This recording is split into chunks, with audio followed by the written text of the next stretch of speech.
If you ever find yourself driving alone, late at night, especially on an abandoned stretch of Route 66, there is one rule that seasoned drivers never break. Never look twice at the person standing on the side of the road. Because if they're still there after the second glance, they were never human to begin with. There is a particular encounter people whisper about, not in diners, not online, not in truck stops, but quietly, between those who have seen something they can't logically process. They don't share it for attention, they don't dramatize it, and they never laugh about it afterward.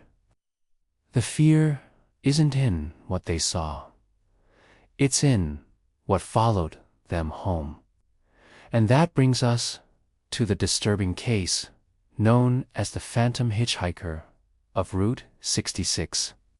A figure so consistently described across generations that even skeptics eventually choke on their disbelief.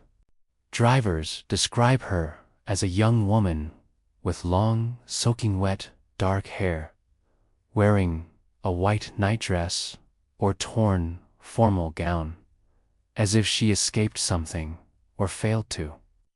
Her skin is pale, borderline bluish, like someone pulled out of water during winter. She doesn't scream, run, wave, or chase cars.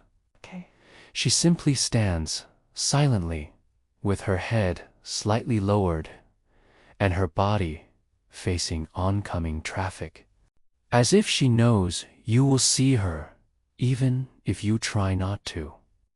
The first terrifying fact about this entity is that sightings have spanned over 60 years, with driver reports dating back to the early 1960s and still appearing as recently as this decade. Yet, her physical description has never evolved. Clothing doesn't update.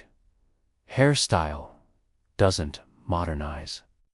She appears exactly as if time froze at her moment of death. That is not normal for hallucinations, because hallucinations are personal. They vary from mind to mind. But when 6 decades of strangers describe the exact same person, that implies external reality, not internal imagination. Most sightings happen between 1:40 a.m.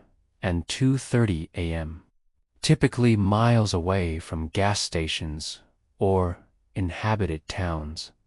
The environment is always similar: long stretches with no artificial light, no open businesses, and no cell service.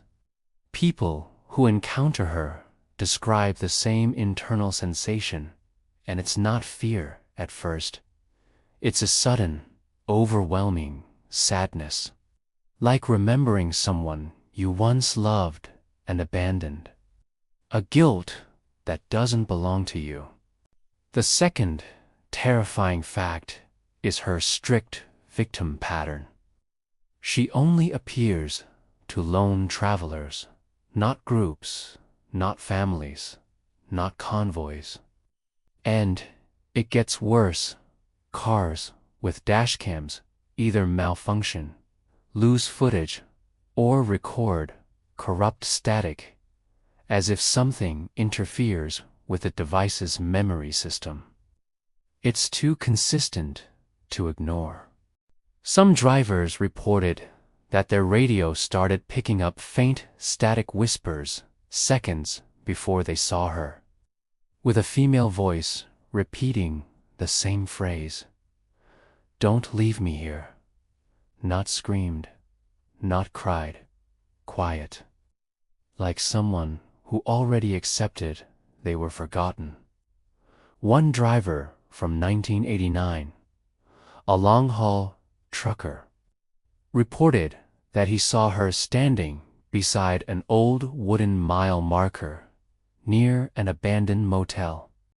Unlike what movies show, he didn't panic.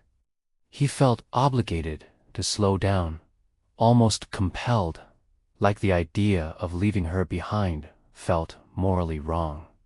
But as he slowed, he claimed she gradually turned her head toward him without lifting it, revealing only the darkness of her wet hair covering her face.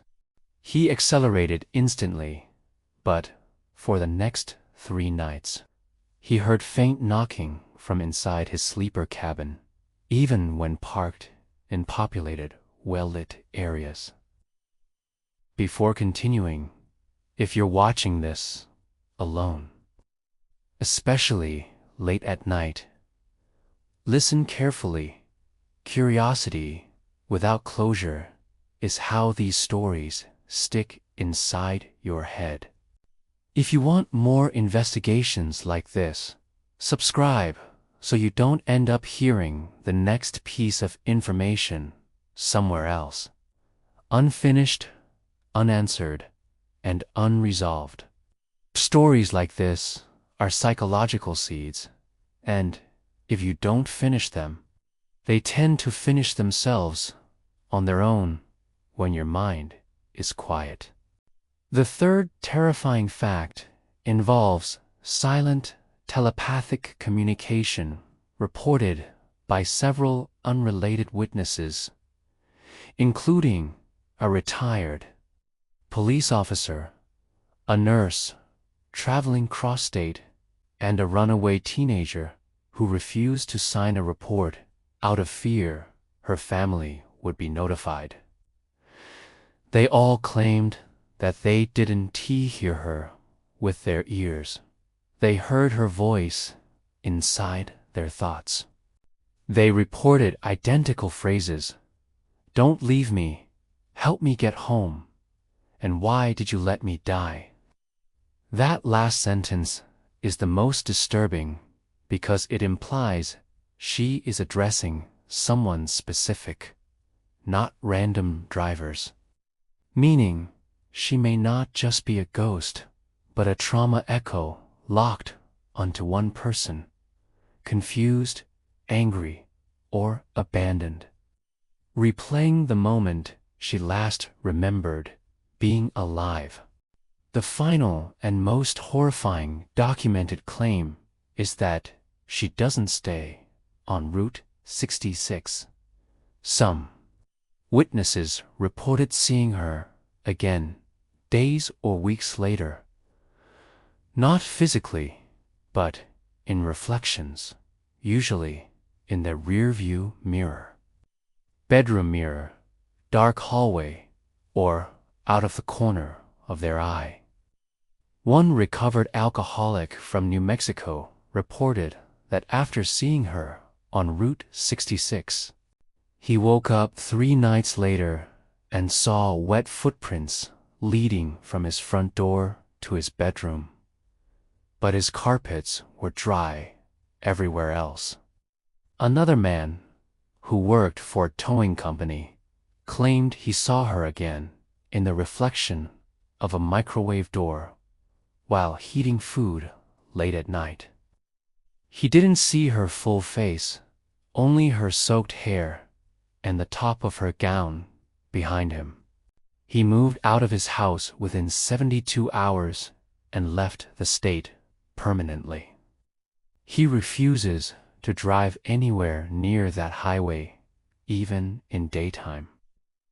A fringe theory suggests she was either a runaway bride murdered near her wedding day, or a hitchhiker assaulted and drowned, possibly near an unmarked desert well or irrigation canal. Her body was never found, and according to paranormal investigators, spirits tied to disappearance cases remain active longer because they don't experience the closure of being discovered. Some people believe she is not simply haunting the road. She is waiting, and she doesn't want help from just anyone. She wants the person who left her. She wants answers, not escape. She wants recognition, not freedom. So, if you ever drive Route 66 alone, and you see a girl standing motionless by the road, do not slow down. Do not check twice. And whatever you do, do not look for her face. And if you want the next story, subscribe now before you forget this one, because forgetting might be exactly what she hates most.